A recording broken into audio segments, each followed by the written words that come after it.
નવી સવારમાં હું રમેશ તન્ના આપનું પ્રસન્નતા સાથે હાર્દિક સ્વાગત કરું છું. આજે નવી સવારના સ્ટુડિયોના મહેમાન છે શ્રી રોહિતભાઈ સોની. રોહિતભાઈ, તમારું સ્વાગત કરું છું. આભાર. ગુજરાતમાં એક જાણીતી જ્વેલર્સ કંપની છે IH જ્વેલર્સ. સોની સમાજના એ અગ્રણી છે. પણ નવી સવારના સ્ટુડિયોમાં આગ્રહપૂર્વક મેં એમને બોલાવ્યા છે માત્ર એ જાણીતા જ્વેલર્સ છે એટલા માટે નહીં. એ સમાજ માટે સતત કામ કરનારા માણસ છે. કેટલી બધી સંસ્થાઓ સાથે તેઓ જોડાયેલા છે. એ જાણે કે એક બાજુ એમનો વેપાર છે, કારોબાર છે, અને બીજી બાજુ સમાજ છે. એમના એક બહુ નજીકના મિત્રએ એકવાર મને એમને એવું કહેલું કે રોહિતભાઈનો સ્વભાવ એવો છે કે એક બાજુ ધંધાનું કામ હોય ને બીજી બાજુ રાષ્ટ્રનું કે સમાજનું કામ હોય તો એ રાષ્ટ્ર અને સમાજનું કામ પહેલું કરશે, વેપારનું કામ બીજા નંબરે મૂકી દેશે. તો આજે એમની રાષ્ટ્ર માટેની અને સમાજ માટેની પ્રતિબદ્ધતા છે. અને આ ઇન્ટરવ્યૂ ગોઠવવામાં પણ મને બહુ જ વાર લાગી, કારણ કે હું સતત ફોલોઅપ કરતો હતો. પણ એ સમય નક્કી કર્યો હોય ત્યાં પાછું કોઈને લઈને હોસ્પિટલમાં જવાનું હોય, સમય નક્કી કર્યો હોય અને કોઈ સંસ્થામાં જવાનું હોય, સમય નક્કી કર્યો હોય ને કોઈની મદદ કરવા જવાનું હોય ને એ પોતે જોડે જાય, પાછા આગળ ચિંતીને બેસી ના રહે. એટલે એમની આ જે રાષ્ટ્ર માટેની પ્રતિબદ્ધતા છે એના વિશે પણ મારે વાતો કરવી છે. એમણે શૂન્યમાંથી સર્જન કર્યું છે. એટલે આજના યુવાનો માટે એક મોટિવેશનલ વ્યક્તિ છે કે ભાઈ, એક પાટણ જિલ્લાના સમી નામનું એક અમારું નગર છે, તો એ ટાઉનમાંથી અમદાવાદમાં આવવું અને પાછું શૂન્યમાંથી સર્જન કરવું, સંપત્તિનું સર્જન પણ કરવું અને સમાજને પાછું પણ આપવું. આ બધી એટલી બધી મહત્ત્વની સરસ વાતો છે. એટલે મેં રોહિતભાઈને વિનંતી કરી કે મારે નવી સવારમાં આપની સાથે પોડકાસ્ટ કરવું છે. રોહિતભાઈ, તમારો પહેલાં તો આભાર માની લઉં. આભાર. આપણે બીજી બધી વાતો કરીએ એ પહેલાં મને તમારું જીવન સંક્ષિપ્તમાં જાણવામાં રસ ખરો, કારણ કે સંઘર્ષ તો બધા કરતા હોય છે, પણ તમે કેવા સંજોગોમાં ક્યારે અમદાવાદ આવેલા અને કેવી રીતે તમે આગળ આવ્યા? અમારા વડવાઓ પિતાશ્રી, એમના પિતાશ્રી ચાણસ્માના ગામના વતની મૂળ.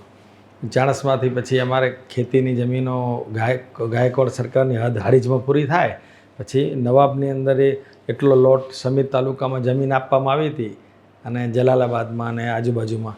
તો એ વખતે મારા ફાધરને બધે જ્યારે સુવર્ણ અંકુશ ધારો આવ્યો એ પહેલાંની વાત છે.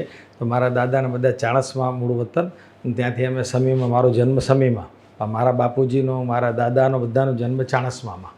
અને અમે વર્ષોથી સમીમાં રહ્યા. પછી હું 7મા ધોરણથી પાટણ સોની હોસ્ટેલમાં પાટણ ભણ્યો અને પછી હું VK બુલામાં ભણેલો છું. હા, બહુ સરસ સ્કૂલ, જબરદસ્ત. હા.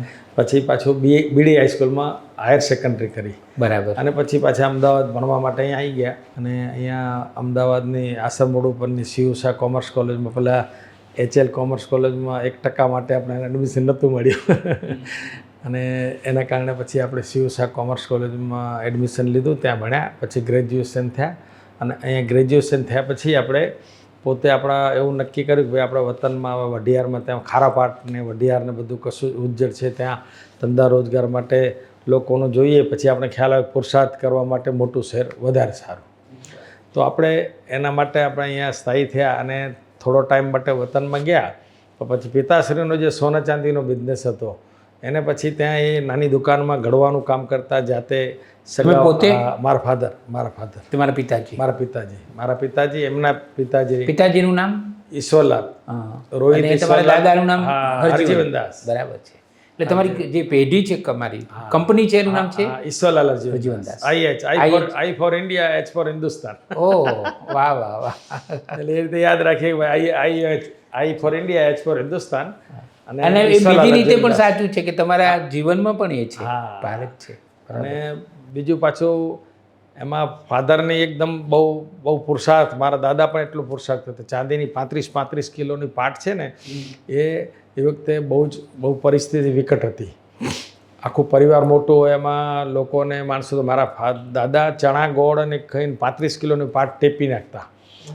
અર્જુન વિરચન ચાણસ્માની અંદર આખી મોટી ગરમ કરે, એકલા 35 કિલોની પાટ અને બે પાટ ઉપાડે 60 કિલોની. 35 તો 70 કિલો થાય, 30-35 કિલો, એવા બધા મજબૂત હતા અને જાતે કરી નાખતા. અને કોઈ જાતનો કોઈ એમને રોગ ના થાય, કારણ કે એટલી કસરત ને પછી ન કરે અને ચણા ગોળ ને આ રોટી સબ્જી જ મળે, બીજું કંઈ મળે નહીં. અને બાજરીના રોટલા, જુવારના, મકાઈના, અને આ ઘઉં પછી અંગ્રેજો લાવે ને, આપણે તો વધારે પડતું અંગ્રેજોનો મોગલો, બાકી તો આપણે ઘઉં હતા જ નહીં. બાજરો, જુવાર ને મકાઈ ને બધી ખોરાક બધા હતા. તો એ વખતે ખાઈને એ લોકો એટલા બધા મજબૂત, ખૂબ પુરુષાર્થ કરતા. અને એ વખતે આમદાની બહુ ઓછી હતી. પછી ધંધાના માટે, વિકાસ માટે આપણે બધું અહીં એજ્યુકેશન, બાપુજીની ઈચ્છા આવી કે આપણો વિસ્તાર એવો છે. અને સ્કૂલ પણ સીમિત હતી. ચાણસ્મામાં પણ સ્કૂલ, અમારા દાદા ભણતા હતા ત્યારે નાની વ્યવસ્થા ઓછી, ભાઈ 12મા ધોરણ પછી કોલેજ માટે પાટણ જવું પડે. જોકે પાટણ જિલ્લામાં સૌથી સારું, આખું પાટણ શહેરમાં એટલી બધી એજ્યુકેશનની સગવડ કે ત્યાંના અત્યારે એન્જિનિયરો, ડૉક્ટરો એટલા બધા છે સાહેબ, અને બધા વેલ અને એજ્યુકેશન અને ડૉક્ટરી ફિલ્ડમાં આજની તારીખમાં મેડિકલ ફિલ્ડ અમદાવાદ પછી ગણતરી કરી તો પાટણ જ આવે. બિલકુલ, એકદમ સાચી વાત છે. હા, અને એ રીતે ટોટલ વસ્તુ છે.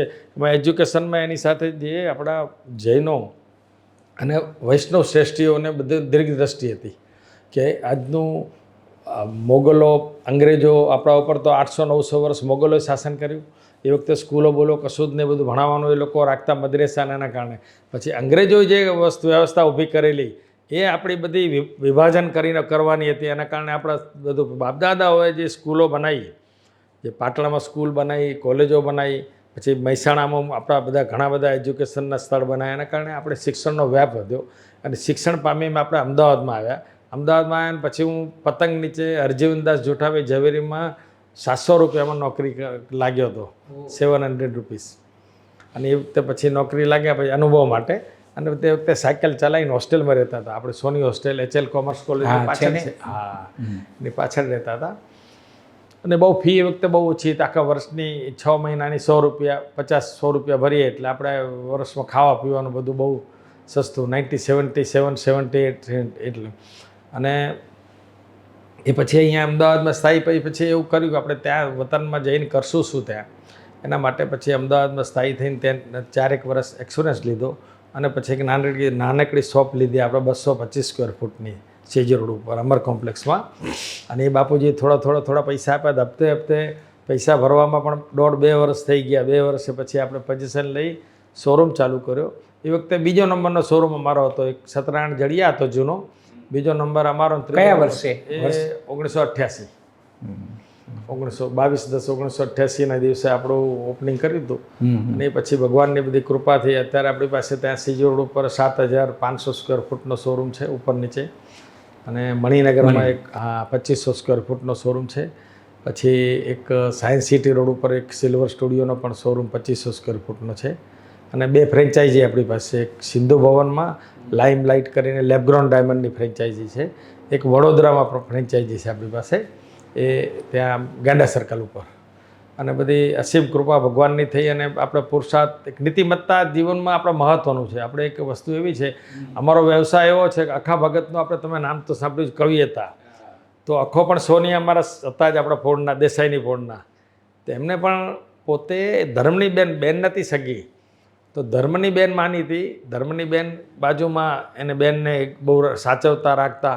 તેને એક કંઠી, તુલસી કંઠી બનાવવા આપી હતી. તેમાં અખા ભગતે 2 આની વધારે સોનું ઉમેરીને આપ્યું બેનને. પછી બાજુના બધા માણસો સોની તો સગી બેનનું ના છોડે, નામ બધું માનસિક એવું બેનને એવું કહે. બેને પછી બાજુમાં બીજા એરિયામાં જઈને ખાડિયામાંથી પછી એ બીજા કાળુપુરમાં પેલા જઈને બધું વજનને ચેક કરાવવા ગયા. એટલે પેલા આખા ભગતનું બનાવેલું ચેક ના કરાય કે તમારે હોય જ વધારે બેન, તમારે ગમે તેને એવું માનતા હતા. બીજા બધા સોની કે કામ સારું, સોનું સારું, બધું સારું.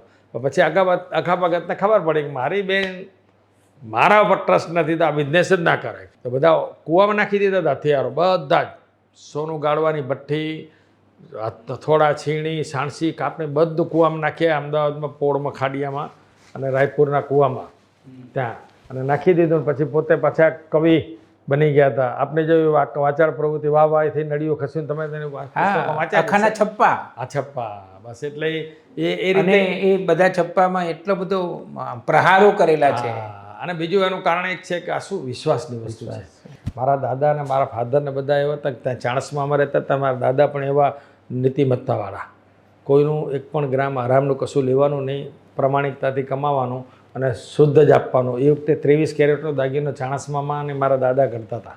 અને પછી અહીં સમીમાં આવ્યા તો અમારે 175-200 ગામની આજુબાજુની ગરાગીઓ, ચાણસ્માની આજુબાજુની બધી ગરાગી. પછી અમદાવાદમાં આવ્યા પછી ભગવાનની કૃપા છે, ખેડા જિલ્લો, મહેસાણા જિલ્લો, પાટણ જિલ્લો, સાબરકાંઠા જિલ્લો અને અમદાવાદ પ્રોપર સાથે બધા જ હજુ ત્યાં એટલા બધા શોરૂમ છે, છતાં પણ ભગવાનના કૃપાથી ગ્રાહકો જળવાઈ રહી છે.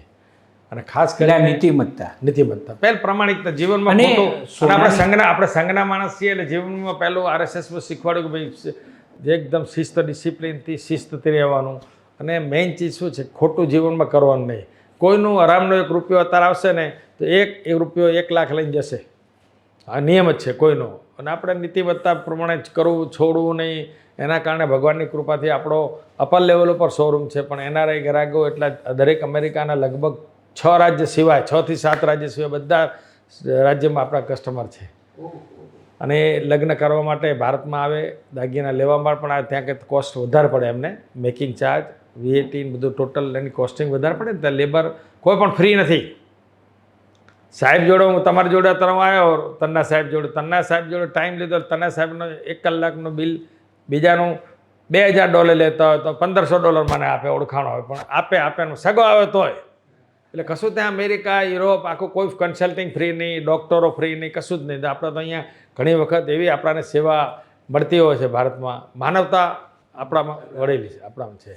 પણ એ જે નીતિમત્તાની વાત છે કે આપણે આ મુલાકાત શૂટ કરીએ પહેલાં જ તમારા ઉપર એક ફોન આવ્યો અને સામે જે બહેન હતા એમણે કહ્યું કે અમારે આટલી રકમનું સોનું ખરીદવું છે અને તમારા ત્યાંથી જ લેવું છે.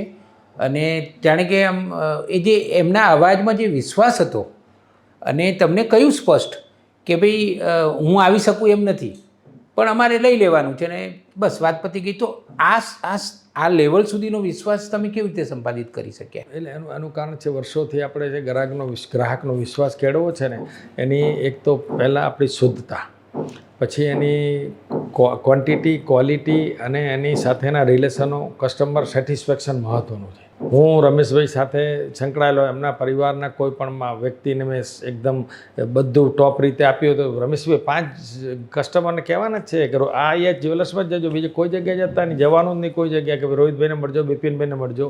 તો આ બધી પરિસ્થિતિની અંદર મેઇન ચીજ શું છે? વિશ્વાસ, એક ટ્રસ્ટ. આંખો મીચીને ઘણા ગ્રાહકો આંખો મીચીને આપણાને પૈસા આપી જાય. ઢગલાબંધ માણસો એવા હતા કે આજે નોટબંધીમાં થેલા મૂકીને જતા રહેતા કે રોહિતભાઈ તમે આનો વહીવટ કરી તે જે કરો તમે કરજો પણ અમને આ કરો. એ બહેનો, ભાઈઓ, અને ખાસ કરીને મારે 95% બહેનો સાથે વ્યવહાર, 95%, અને 5% કદાચ પુરુષો આવતા હોય. પણ બહેનો શું છે, ખાસ કરીને એમના મિસ્ટરને કે પોતાની બચતમાંથી સોનું લે. એટલે ભારતમાં સલામત અને સુરક્ષિત રોકાણ આખા વર્લ્ડમાં સૌથી હોય ને સોનું, ચાંદી ને પ્લેટિનમના સોનું જ છે આ બધું. અને એની અંદર રિસેલવાળી વસ્તુ ગમે ત્યારે કોઈને જરૂર પડી તો માણસ તરત જ એકદમ હાર્ડકેસ થઈ જાય કે પેલો મારો દાગીનો છે આ. અને ભાવ લગભગ વધેલા જ હોય. દર વર્ષે તમને 15%નું ગેરંટી લખીને આપું કે 15 શેર બજારમાં તમારે 7-8%, બીજું બેંકમાં ફિક્સ કરો તો 6-7% વાર્ષિક મળે, પણ 15%ની ગેરંટી સાથે દર વર્ષે. આજુ 2 વર્ષમાં તો ભાવ 40-42% વધ્યા આ 2 વર્ષમાં. અને અત્યારે જે આવો માહોલ છે ને યુદ્ધનો, એની કારણે અત્યારે ક્રૂડના ભાવ ઉપર ગયા છે, એટલે સોનું સ્થિર છે. પણ તમે સોનું થવાનું જ વધારે ભાવ વધશે જ, ભડકો થઈ જશે થોડો ટાઈમમાં. તમે જોજો સોનું એટલું વધશે, ચાંદી વધશે. કારણ કે અત્યારે લોકોને શું છે કે સૌથી પહેલાં શેર ઇન્વેસ્ટમેન્ટ કરતાં બી ડોલર, બીજા કોઈ પર ટ્રસ્ટ નથી. બહારના દેશો છે ને અત્યારે હથિયારો લીધા. ઈરાને શું કર્યું? ચાઇનાને કીધું કે તમને પેમેન્ટ તો કે તમે આમાં નહીં લો તો ગોલ્ડ આપ્યું. ઈરાને ગોલ્ડ આપ્યું, ગોલ્ડ સામે લીધું. પછી જે રશિયા પાસે વેપન્સ લે એ પણ ગોલ્ડ સામે લે. આ યુક્રેને કેટલું ગોલ્ડ વેચ્યું આ યુદ્ધમાં. એટલે જેની જેટલી સેવિંગ હોય દેશની, દાખલા કે આપણો ફોરેન રિઝર્વ છે એ સારું એવા પ્રમાણમાં અત્યારે મોદી સાહેબ આપણે આવ્યા, નરેન્દ્ર મોદી સાહેબ ત્યારથી 2014થી પહેલાં તો બધું ખાડે જ ગયું હતું. 2013 પહેલાં બધું ખાડે હતું, કશું જ હતું નહીં આપણી પાસે. અત્યારે ફોરેન રિઝર્વ આપણી પાસે સારું છે. ઉપરાંત લોકોની સ્ટેબિલિટી, લોકોની જીવન ધોરણ સરસ થઈ ગયું છે અને રોજગારીનું પ્રમાણ પણ એટલું બધું વધ્યું છે કે જેથી કરીને સાચા અર્થમાં વિકાસ થઈ રહ્યો છે. જરૂરી આપણા દેશમાં તો વસ્તી વિસ્ફોટ છે ને. અમેરિકામાં 32 કરોડ માણસો છે, તો અહીં તો 142 કરોડ માણસો છે. તો આપણે વસ્તી કરતા દેશ નાનો, પેલો દેશ મોટો છે.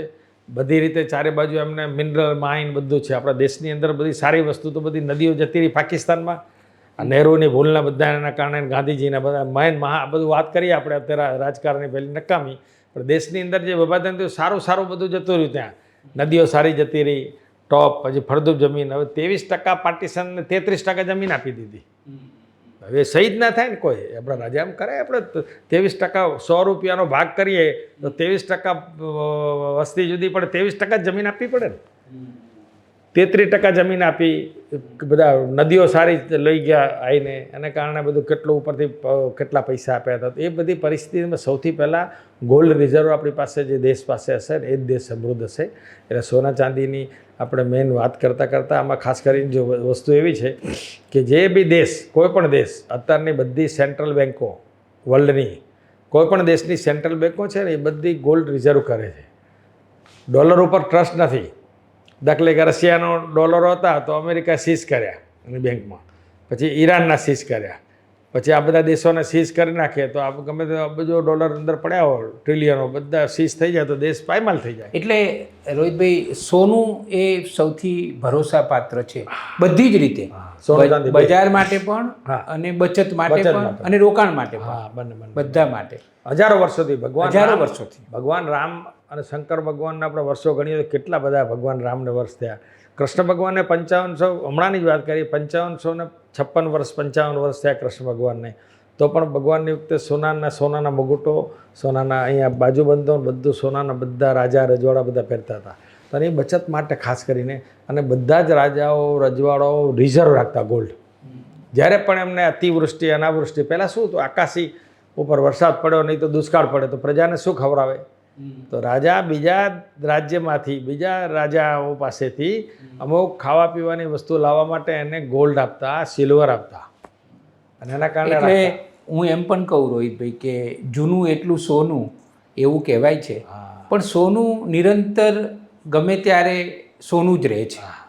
એટલે જેમ સનાતન સત્ય હોય છે, જેમ સત્ય હંમેશા સનાતન હોય છે, એમ સોનું પણ હંમેશા સનાતન છે. એવું તમે કહેવું હોય તો કહી શકો. બિલકુલ. કારણ કે 1000 વર્ષ પહેલાં પણ સોનું હતું, આજે પણ છે, અને આવનારા સમયમાં પણ રહેવાનું સોનું રહેવાનું જ છે. અને લોકોનું એક આ બહેનોની ખાસ કરીને પ્રેમ કેમ છે ગોલ્ડ ને સિલ્વર ઉપર, એનું કારણ એક છે કે એમને જે બચત થાય, જો કેશ પડી રહે બેંકની અંદર, એમને 5-6-7% વ્યાજ મળતું હોય તો બહેનો શું કરે કે સોનું લઈને ઘરમાં મૂકે, પછી દાગીનો પહેરવા કામમાં આવે પ્રસંગમાં એક, અને પછી પાછું ગમે ત્યારે ઇમરજન્સીમાં. કોરોનામાં બહેનોએ અમારા જેવા શોરૂમમાં 100-200 કરોડ રૂપિયાનું સોનું જે 4-5 મહિના વેચ્યું હશે બહેનોએ. બીજા મોટા શોરૂમમાં બધે ચારે બાજુ આંકડા મૂકી કરોડોનો રકમ થાય. આ બધી વસ્તુમાં બહેનોએ સાચવીને લાયા. એમના પતિ ટેન્શનમાં રહેતા હતા કે મારા પગાર માણસો 10 જણનો સ્ટાફ છે, 5નો સ્ટાફ છે, અને પગાર કઈ રીતે આપીશ? તો એની ટેન્શન દૂર કરવામાં બહેનોએ તરત અંદરથી કાઢ્યું કે આ લોકરમાંથી લઈ આવી છું, તમે ટેન્શન દૂર કરો, તાત્કાલિક જઈને આપણા સોનીને આપી દો. અને એના કારણે વેચીને બધા વ્યવહારો સચવાય, બેંકના હપ્તાઓ, પછી બાકીના માણસોના પગારો, પછી બીજી બધી વ્યવહારો, ઘર ખર્ચ એ વખતે. અને હું તો યાદ કરું કે જે અત્યારે આખા વિશ્વમાં જેણે પ્રગતિ કરી છે એવા લોકોને એમના માતા પિતાએ સોનું ગીરવે મૂકીને ભણાવ્યા. ભણાવેલા આપણે બધા. ત્યારે સોનું હતું તો કે ભાઈ ચલો સોનું વેચી નાખો, પણ આપણે આપણા સંતાનોને તો ભણાવવાના જ છે. તો એ વખતે પણ સોનું ખૂબ કામમાં આવ્યું. કામમાં એ પ્રમાણે પાછું શું છે, બાપ દાદા આપણા દાખલા તરીકે અમુક ગુજરાતનો સૌથી પછાત વિસ્તારની અંદર ગણતરી આપણા વિસ્તારની પણ કરીએ છીએ આપણે. વઢિયાર, પછી ખારાપાટ, વઢિયાર, બધા વિસ્તારો પછાત છે અને કચ્છની બોર્ડરને અડીને આવેલા છે. તો એની અંદર બાપ દાદાઓ શું કરતા, સોનું ચાંદી વેચીને કેટલાને ભણાવતા, ગીરો મૂકે, મની લેન્ડર પાસે જાય કે ભાઈ મારા દીકરાને ભણાવો છે, કે લો આ મારા પાસે 3 તોલાનો 4 તોલાનો દાગીનો છે, તો મને અત્યારે તું આટલી રકમ આપ, તો છોકરાને કોલેજની ફી ભરવી છે, કોલેજમાં મૂકવો છે, અને હોસ્ટેલમાં પૈસા ભરવા છે. તો એના કારણે પણ વ્યવહાર સચવાતા. ઉપરાંત ઘણા માણસો તો જમીનો ગીરો મૂકતા હતા, 3-4 બાળકો ભણતા હતા, તો એવા ભણાયેલા છે. બીજા દાખલા આપણે આપીએ 2 જણના, મોહમ્મદ અલી જીના અને આંબેડકરજી. એમને ભણાવવા માટે ગાયકવાડ સરકારે મદદ કરીને, કે આંબેડકરજી તો હતા ભણવામાં હોશિયાર, પણ બેરિસ્ટર તરીકે જવું ને બ્રિટન જવું હોય તો એના માટેનું સયાજીરાવ ગાયકવાડ છે. અને એ રીતે આપણે મોહમ્મદ અલી જીનાને કોને, નવરોજી દાદાજી પારસી બાબા આપેલી એને આખી રિસીપ્ટ. એટલે એ મોહમ્મદ અલી પનોલીને આપણે ઠક્કર જ હતા ને વર્ષોથી. હા, ઠક્કર લોહાણા. રોહિતભાઈ, મને એક સવાલ એ પૂછવાનું મન થાય કે ચલો નીતિમત્તાની તો તમે વાત કરી, પણ તમે આટલી બધી જે પ્રગતિ કરી એમાં માત્ર નીતિમત્તા નહીં, પુરુષાર્થ થશે, સખત મહેનત. એટલે મારે જે આ વિડીયો જે યુવાનો જોઈ રહ્યા છે એ યુવાનોને સંપત્તિનું સર્જન કરવાનું બધાને ગમે છે, બધાને પૈસાદાર તો થવું જ છે. તો જે યુવાનોને સંપત્તિનું સર્જન કરવું હોય, પૈસાદાર થવું હોય, એણે શું કરવું જોઈએ? એમને ખાસ કરીને પુરુષાર્થ માટે ખાસ કરીને એક તો સારા વિચારો ઉપરાંત તમે ભવિષ્યનું વિચારી અને એક એપ્લિકેશન તમે દાખલે કે મગજમાં ફિટ કર્યું મારે આ પ્રમાણે કરવું છે, એને એપ્લાય કરવા માટે સખત હાર્ડવર્કિંગ કરવું પડે. અમે પણ 1988માં હું મારા ભાઈ મુંબઈ હતા, બિપિનભાઈ, એમને પણ મુંબઈથી બે વર્ષ પછી બોલાયા અહીંયા. એ પહેલાં અહીંયા શોરૂમ સતત સવારે 9:30 10 વાગે ખુલી જાય એવી પ્રયત્ન કરતા. સાયકલ હતી, સાયકલ લઈને આવતા હતા, પછી સાયકલ વેચી લ્યુના લીધું, લ્યુના પછી ધીમે ધીમે 2 વર્ષ પછી સ્કૂટર લીધું, અને 1990માં આપણી પાસે કાર આવી, અરે 92માં 92માં આવી. અને એ પહેલાં બધું આપણે નાના નાના સ્કૂટરો બધું ચલાવી અને સાયકલ ઉપર. હા, અને આપણું એજ્યુકેશન સાયકલ ઉપર જ ગયેલું છે. અને પિતાશ્રી જે રકમ આપી એમાંથી આપણને ધગસ કે બાપુજી આટલી રકમ આપી છે તો એને કઈ રીતે આપણે 1 લાખ રૂપિયાના 2 લાખ કઈ રીતે કરશું આયોજનબદ્ધ. તો એના માટેનો પુરુષાર્થ કરવો પડે. પછી પ્રમાણિકતા, હાર્ડવર્કિંગ અને હોશિયારી ત્રણે હોવું જોઈએ. આ બિઝનેસ અમારો એવો છે કે જો હોશિયારી ના હોય, ઇવન કોઈ પણ બિઝનેસમાં, હા, બીજા બધા બિઝનેસમાં તો કદાચ તમે લઈને વેચી દેશો ચાલશે. અમારા બિઝનેસમાં એવું છે કે કોઈ પણ જ્વેલર્સ, નાનો જ્વેલર્સ છે, આજે દાગીનો 2 લાખ રૂપિયાનો આપ્યો, બાકી કોઈને આપી દીધું એને કે ચલો હું તમને અઠવાડિયા પછી પૈસા આપી દઈશ. કોઈ ચિંતાની વિશ્વાસુ માણસ છે ગામડામાં, એ દાગીનો લઈ ગયો, આજે ભાવ 1,20,000 છે આજે. હવે એ પૈસા લઈને પહેલાં ફોન આવે કે ભાઈ મારે 2-4 દિવસ પહેલાં આવે, એમ પૈસા આવ્યા નથી. એમ કરતાં 15 દિવસ થઈ જાય અને 1,40,000 સોનાનો ભાવ થાય. એટલે એ તો પૈસા લઈને આવવાના જ 2 લાખ રૂપિયા જે બાકી આપી 2 લાખ જ લઈને આવવાના, 2 લાખ આપી દેશે. અમે જથ્થો વધારે આપ્યો હતો અને અમે આજે 2 લાખ રૂપિયાનું સોનું લેશું તો આજે 1,30,000ના ભાવમાં લેવાનું. 1,20માં વેચ્યું હતું, 1,30માં અમારે લેવાનું. તો જથ્થો સ્ટોક ઓછો થાય શોરૂમનો એ રીતે. એટલે અત્યારે શું છે વ્યવસ્થા, માર્જિન મની માટેનું ઉપરાંત MCXમાં નાના ગાળા માટે કે ભાઈ આ બુકિંગ કરાવો તમે ફોરવર્ડ, પછી 1 વીક માટેનું થાય. અમારા ધંધામાં ક્રેડિટર છે જ નહીં કોઈ જાતની. સવારનું સાંજે પણ નુકસાન જાય એવું પરિસ્થિતિ છે અત્યારે. બેનને ભાવ વધઘટ એટલી બધી છે, સવારે ભાવ કહીએ અને પછી રૂબરૂ શોરૂમમાં તમે ફોનમાં સવારે આ ભાવ કીધો અત્યારે આ ભાવ છે, તો મોબાઈલમાં આવે એક જ વસ્તુ એવી અમારી છે, સોના ચાંદીના ભાવ અને પ્લેટિનમના ભાવ મોબાઈલમાં આવતા હોય એવી વસ્તુ. દાખલે કપડાનો બિઝનેસ છે, તમને રમેશભાઈ ખરીદવા જાય, રમેશભાઈ 4,000નો શર્ટ છે, 8,000નો છે, 12,000નો છે, 2,000નો છે, આવી વાત કરે તો એમાં આપણને ખ્યાલ આવે કે કઈ રીતે હવે એ 1,000 રૂપિયાનો 4,000માં વેચી શકે એવું હોય. પણ આ તો ગોલ્ડ તો તમારે ઇન્ટરનેશનલ લેવલે એનો રેટ આવે છે. ભાવ એક જ વસ્તુ, મોબાઈલ ખોલો, એપ નાખી દો, તરત તમને ખબર પડે કે ભાવ છે, પ્લસ GST ઇમ્પોર્ટ ડ્યુટી લગાવો એટલે તરત થઈ જાય. એટલે એના કારણે આ વસ્તુ એવી છે. અને એના કારણે બધા જ માણસોએ ખરેખર સલામત અને સુરક્ષિત રોકાણ તરફ જવું જોઈએ. આજનું યુવા જનરેશન છે ને જે રમેશભાઈ, એ આમાં ઇન્વેસ્ટ નથી કરતું. એ બધા ઇલેક્ટ્રોનિક્સ અને આખું બધું ટોટલ આખું મોબાઈલ દર 6 મહિને બદલી નાખે.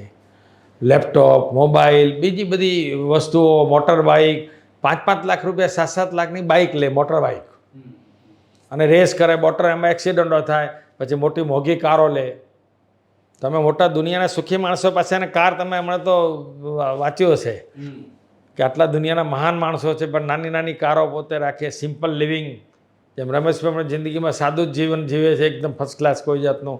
અને એની અંદર મેઇન ચીજ શું છે કે આપણા આવનારા ભવિષ્યમાં આપણે આપણા માટે તો કરીએ છીએ, પણ સંતાનો માટે ઉપરાંત સમાજ માટે કંઈક આપણે કમાઈને પછી સમાજ કે આપણા હિન્દુત્વ, મેઇન સનાતન ધર્મ આપણો મહત્ત્વનો છે. તમારી પણ વિચારધારા, મારી પણ વિચારધારા, એ પ્રમાણે વિચારધારા આપણી સનાતન ધર્મની છે. કે ધર્મ આપણો અત્યારે બચ્યો હોય ને, આજે બચ્યો ને, આટલા બધા 800-900 વર્ષ સુધી મોગલોએ એટલા બધા અત્યાચારો કર્યા હિન્દુ ઉપર, આટલા બધા તમે ટેક્સો નાખ્યા, ઔરંગઝેબે નાખ્યા, મોહમ્મદ બેગડાએ નાખ્યા, એની પહેલાં બાબરે નાખ્યા. હિન્દુ ઉપર ડબલ ટેક્સ, મુસ્લિમ ઉપર અડધો ટેક્સ, એનાથી ઓછો. મુસ્લિમને 50 પૈસા ભરવાના, હિન્દુએ 2 રૂપિયા ભરવાના ટેક્સ. એમાં મોટાભાગનું કન્વર્જન થયું ને, બચાવવા માટે પૈસા. આટલું બધું કન્વર્ટ તલવારના જોરે નથી થયું.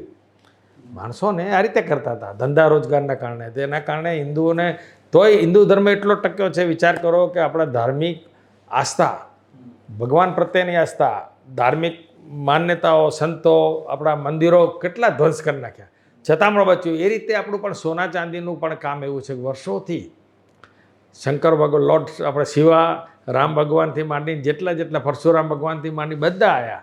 તો એ બધા જ ટોટલ પરશુરામ ભગવાન તુલસીની આવી અરે રુદ્રાક્ષ માળા આમ વિચાર કરો આમ નાખતા રાખી, ગોળામાં સળંગ મળતા. પણ એ વખતે વર્ષોથી પહેલાં સોની હતા, સોનું હતું. એ મેન્યુઅલ જમીનમાં કાઢતા. હવે મશીનરી આવી ગઈ બધી કાઢવા માટે. પહેલાં તો 400 500 ફૂટ અને 1000 ફૂટ કોલસાની ખાણોમાં સોનું શોધવા જાય. એમાં કેટલા માણસો મરી જાય ગોલ્ડ કાઢવામાં. એમાં એટલો પાણીનો ફોર્સ પણ આવે, ગેસ પણ ઉત્પન્ન થાય કોલસામાં. તો એના કારણે ખૂબ માણસો મરી જાય. એમાં સોનું નીકળે ઓછું અને એ લોકો કારણે ચાંદી પણ એક સાઈડમાં નીકળે, કોપર, એલ્યુમિનિયમ બધું અંદર. આ કુદરતી મિનરલ્સ અને માઇન્સ છે જે દેશોમાં, એમાં આપણા બધા દેશોમાં હતું જ. પહેલાં આપણે કર્ણાટકની અંદર જે માઇન્સ છે એમાં હજુ સોનું છે અંદર. રોહિતભાઈ, તમે જે તમારી પ્રગતિ થઈ એમાં જે વાત કરતા હતા, એમાં મને એક વસ્તુને કહેવું છે કે રાતોરાત સફળતા નથી મળતી. નીતિમત્તાની વાત કરી, પુરુષાર્થની વાત કરી, આયોજન કરવું, પ્રામાણિકતાની વાત કરી. પછી એમણે એક જે ઉદાહરણ આપ્યું ને એ બહુ સમજવા જેવું છે કે પહેલાં એ ચાલતા જતા હતા, પછી સાયકલ લીધી, પછી લ્યુના લીધું, મોપેડ, પછી સ્કૂટર અને પછી કાર. તો આ છે ને એક તબક્કો હોય છે, પ્રગતિનો પણ એક તબક્કો હોય છે. ઘણીવાર રોહિતભાઈ, ખાસ કરીને યુવાનોમાં એવું હોય છે કે આમ આપણે સ્વિચ દબાવીએ ને કેમ પંખો ચાલુ થઈ જાય, સ્વિચ દબાવીએ ને લાઇટ ચાલુ થાય, એમ સ્વિચ દબાવીએ ને વિકાસ થઈ જાય. એમ આપણી પ્રગતિ તો રાતોરાત થવી જોઈએ. એટલે શેક ચલ્લી જેવા વિચારો જે બાળકો આજની તારીખમાં રાતે ઊંઘમાં શેક ચલ્લીના વિચાર આવે, કાલે મારા અબજોપતિ બની જવું, કરોડપતિ બની જવું છે, એવા ઘણા બાળકો છે. એ બાળકો હંમેશા નિરાશ થાય છે, દુઃખી થાય છે, ડિપ્રેશનમાં આવી જાય છે. એ લોકોને ડિપ્રેશનમાં દૂર કરવા માટે એમને એક જ વસ્તુ શીખવાડવી પડે કે બાળકો, તમે પહેલાં એક જ વસ્તુ તમે વિચારો કર્યા કે મારે ભાઈ આ મારું લક્ષ્ય કર્યું, પણ લક્ષ્ય એને લક્ષ્યને તમે આગળ વધવા માટે તમારે પુરુષાર્થ કરવો પડશે. પુરુષાર્થ સાથે તમારે પ્રમાણિકતા, નીતિમત્તા, હાર્ડવર્કિંગ, એના વખત છૂટકો. દુનિયાના મહાન માણસોએ હાર્ડવર્કિંગ કરેલા. કોઈ એવો નથી કે જે કોઈ રિલાયન્સ કંપની આટલી મોટી છે તો એ તમે રિલાયન્સ છે, અદાણી છે, બધા. રમેશભાઈ તમે પણ આવો, હું પણ આવું, તમે પણ ત્યાંથી વઢિયારમાંથી આવેલા. તમે આટલો પુરુષાર્થ કરીને બધું વિચાર તો કરો. બાપ દાદા આપણા શું હતા, ત્યાં હતા, નાના ગામમાં રહેતા હોય, અને પછી આપણે જે પુરુષાર્થ કર્યા, પછી હાર્ડવર્કિંગ, પછી આપણને ખ્યાલ આવે કે આ વિઝન છે, તો વિઝન પ્રમાણે તમે પણ મહેનત એટલી હાર્ડવર્કિંગ કર્યું, એના કારણે થાય આ બધું વસ્તુ. અને આ તમારું આટલું વાંચન છે, તમારું લેખન, તમે કેટલા બધા પુસ્તકો લખ્યા છે, તો એના માટે તમે સમય રાત દિવસ જોયું નહીં હોય. તમે ઘણી વખત એવું છે કે રાતના તમે કોઈ બીજા દિવસે કામ આપવાનું હોય તો તમે એનું લેસન તૈયાર કરવામાં તમારે ઘણીવાર કેટલા ઉજાગરા થાય છે. એવું અમારા બાપદાદા ખૂબ ઉજાગરા કરેલા. સોના ચાંદીનું કામ કરવા માટે રાત પાલી, બીજાનો ટ્રસ્ટ નહીં, કોઈ કારીગર લાવે નહીં, જાતે જ ફેમિલી મેમ્બર, વધુમાં વધુ ભણતર નહોતું, 4થું 5મું બેસાડે તો ધંધા બેસી જાઓ, ચલો જરૂર છે એમ કરીને બેસાડી દેતા. પછી આપણી બાજુના માણસો જોયું ભાઈ શિક્ષણ, ખાસ કરીને ગાયકવાડ સરકારની અંદર આપણે બધા નજીકના વિસ્તારોમાં હતા ને, તેને શિક્ષણનો બહુ જ ગાયકવાડ સરકારને બહુ જ બરોડાના કારણે ઘણા બધું નજીકમાં. આપણે તો નવાબી રાજ્ય હતા બધા, આખી રાત જુગારમાં સવાર ઊંઘી જાય નવાબ, પાલનપુર, સમીના, રાધનપુરના બધા આવા જતા, આખી રાત જુગાર રમતા અને સવારે ઊંઘે, અને પ્રજાના બધા માણસો પેલા એમના વજીરો બધા કામ કરતા કે ભાઈ આમ કરો તેમ કરો, સવાર સૂચના આપે, ઇમરજન્સી સિવાય ઉઠાડે નહીં, દિવસે ઊંઘતા બધા. એટલે વિકાસ કશું કર્યો નહીં દેશનો ને. ગાયકવાડ સરકાર જાગતી સરકાર હતી. એને તો પુસ્તકાલય પ્રવૃત્તિ કરી, શિક્ષણ કર્યું, કન્યા કેળવણી. અને સાહેબ બરોડામાં MS યુનિવર્સિટી સાથે કેટલો શિક્ષણનો વ્યાપ કર્યો, એટલે કલામાં પણ કેટલો વિકાસ. એ પછી એનું ગાયકવાડ સરકારનું અનુકરણ કરીને પાટણમાં આપણા જૈન શ્રેષ્ઠીઓએ ઘણું કામ કર્યું. કેટલો બધી સ્કૂલો, કોલેજો બનાવી. આપણે જાય કે આજના તારીખમાં બધા બાળકો બધા જોયું, એમને જોયું કે ભાઈ મેઇન પાયો આ છે શિક્ષણ. અને પાટણ તો સિદ્ધરાજ જયસિંહના વખતમાં ગુજરાતની રાજધાની જ હતી. રાજધાની સાહેબ જબરદસ્ત. આજની તારીખમાં તમે જુઓ, તમે આ રાણીની વાવ છે, એ અદ્ભુત કલા. દુનિયામાં માણસો ચકિત આજ જાય છે. એ તો નરેન્દ્ર મોદી સાહેબ આવ્યા હતા, આ બધું પુરાતન ખાતાની તમે આ બધું દબાઈ રાખેલું છે અને કરો ને. અત્યારે એને મોદી સાહેબનું વિઝન પહેલેથી કે ભાઈ આને, પછી ત્યાં ડાયનોસોર પાર્ક બનાવ્યું, ઘણો વિકાસ થયો છે. હા એ જરૂરી છે સાહેબ અત્યારે. રોહિતભાઈ, છેલ્લો સવાલ એ પૂછ્યું કે તમારું સામાજિક દાયિત્વ, તમે રાષ્ટ્રીય સ્વયંસેવક સંઘ RSS સાથે પણ સંકળાયેલા છો, વિશ્વ હિન્દુ પરિષદ સાથે પણ સંકળાયેલા છો, સોની સમાજની અલગ અલગ પ્રકારની જે બધી સમાજ છે એની સાથે પણ તમે બધી જગ્યાએ તમે ચાવીરૂપ મહત્ત્વનો હોદ્દો તમે સંભાળ્યો છે. એ જ રીતે તમે તમારું જ્વેલર્સ એસોસિએશન છે તો એમાં પણ તમે ખૂબ સક્રિય છો. તો તમારું જે સામાજિક દાયિત્વ છે એની થોડીક વાત કરો ને અમારી સાથે. એટલે 1974માં નાનપણમાં સમી ને ચાણસમાં મારા દાદાને બધા હતા ત્યારે અમે આવેલા. તો 74માં હું સમીની એક શાખામાં જતો. ત્યારથી મારા બાપુજીને કે ભાઈ આમાં શિસ્ત, ડિસિપ્લિન, સંસ્કારો સારા છે અને સવારે વહેલા શાખામાં મોકલે એના કારણે બાળકોમાં એકદમ શિસ્તબદ્ધતા, નીતિમત્તા, પ્રમાણિકતા આ બધું આયોજન થાય ને માતા પિતા પ્રત્યેનું જે ગાઢ લગાવ એ પણ સંસ્કારો સિંચન કરતા સંઘમાં. તો એના કારણે ઉપરાંત કસરત, લાઠી દાવથી માંડીને એક્સરસાઇઝ રાઉન્ડ મરાવે, 10 રાઉન્ડ મારીને પછી આવવાનું, પછી આપણે પ્રાર્થના કરાવી નમસ્તે સદા વત્સલ્ય માતૃભૂમિ. એ પછી એ શીખ્યા પછી પાટણમાં પણ અમે લાલજીભાઈ પટેલ ને બધા આપણા ગુરુ હતા બધા ત્યાં આપણે, પછી પ્રજાપતિ સાહેબ, લાલજીભાઈ ગુરુ, પછી આપણે પંચાલ સાહેબ બધા ઘણા ત્યાં સંઘના ખૂબ વરિષ્ઠ આપણા દામલેજી પણ ત્યાં આપણા પાટણના પ્રચારક હતા. તો એ બધા ઘણા માણસો આપણાને બૌદ્ધિક એટલું બધું બૌદ્ધિક સિંચન કર્યું કે ભાઈ જીવનમાં આગળ કઈ રીતે વધવું જોઈએ. તેના માટેનું એક આ આશય છે. એમાં કોઈ પણ ફિલ્ડ હોય, સોના ચાંદીના જ્વેલર્સ છે એટલે નહીં, પણ કોઈ પણ ફિલ્ડમાં કોઈ પણ વ્યક્તિ ઉદ્યોગપતિ બને છે એમને પણ જે પ્રમાણે શિસ્ત અને એક બનાવેલું હોય શિસ્ત ડિસિપ્લિનનું આમનું એક આખું ઘરનું માળખું, એમાં એ લોકો એ પ્રમાણે જ બધા અને બાળકો પણ એ પ્રમાણે અનુસરે. સિસ્ટમ, જીવનની સિસ્ટમ, ધંધાની સિસ્ટમ, બિઝનેસની, એ રીતે કોર્પોરેટ કંપનીની સિસ્ટમ, બધી સિસ્ટમ પ્રમાણે બધું ચાલે. આજની તારીખમાં મુકેશભાઈ કોઈ મોટા સ્ટોરનું કે મોટી ફેક્ટરીનું ઉદ્ઘાટન કરતો કોઈ રૂબરૂના માણસો જ ઉદ્ઘાટન કરી નાખે, એમના આસિસ્ટન્ટ મેનેજર. બાકી મુંબઈમાં બેઠા બેઠા જુએ એ પ્રમાણે અદાણીજી ગૌતમભાઈનું પણ એ જ પ્રમાણે કામ છે. એવા મોટા બધા ઘણા ઉદ્યોગપતિ છે.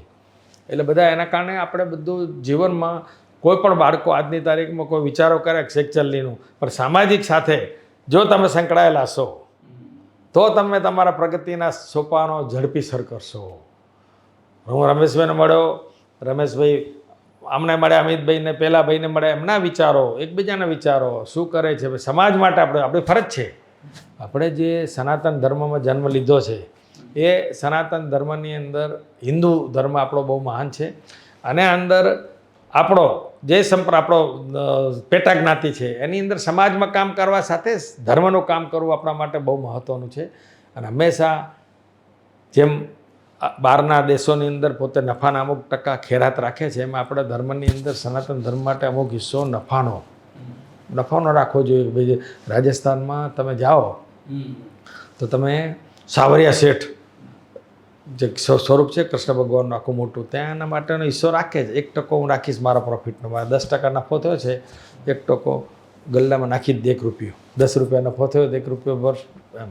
તો ઘણા માણસો, નાના પંચરવાળા માણસો જે હોય આ બધા, તો રોજના 10 પૈસા મૂકતા હોય. આવા કેટલા છે. એના કારણે ગલ્લો ભેગો થાય અને 2-3 મહિને 4 મહિને લઈ જાય પૈસા. પછી એને સામાજિક સેવાનું કામ કરે, પછી ગરીબ માણસોનું કામ કરે.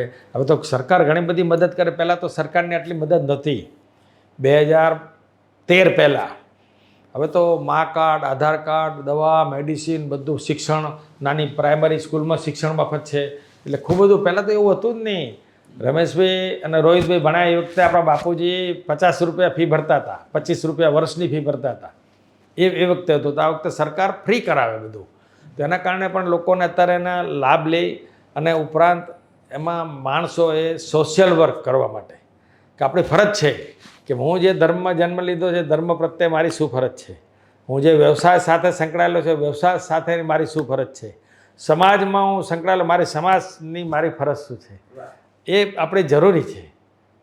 અને એના કારણે પછી એટલે માત્ર સંપત્તિનું સર્જન કરી જ રાખવું એ નથી. ભલે તમે બજારમાં બેઠા છો પણ એ ભૂલવાનું નથી કે સમાજ છે. એટલે સમાજને ભૂલવાનું નથી. આપણું પરિવાર કુટુંબ આવે, પછી સમાજ આવે, સમાજ પછી આપણો ધર્મ આવે, ધર્મ પછી આપણું રાષ્ટ્રપતિ દેશ. એ આપણા એક જ લાઇનની અંદર બધું છે. તો આપણો જે આપણો પોતાનો જે પુરુષાર્થ કરેલો હોય એનું જે આપણો નફો થયો હોય તો ભગવાનનો આપણો ધાર્મિક ભાવનાવાળા આપણા હિસ્સેદાર જ છે. આપણે માની લેવાનું કે ભાઈ આપણે કરીએ કે ભાઈ જે કરશું એ ગરીબ માણસોને કામમાં આવશે. સાચી તો સારી એનજીઓ ઘણી બધી કામ કરતા હોય છે. Correct તમે જો અને ઘણા બધા આપણે સરસ કામ કરે તો આપણે જોઈએ છીએ. મારા કરતાં તમને એટલો એનજીઓમાં ખૂબ જવાનો અનુભવ છે. મેં તો ખૂબ લખ્યું છે. ખૂબ મને ખ્યાલ છે ને બધું એટલા માટે. તો આ હતા રોહિતભાઈ.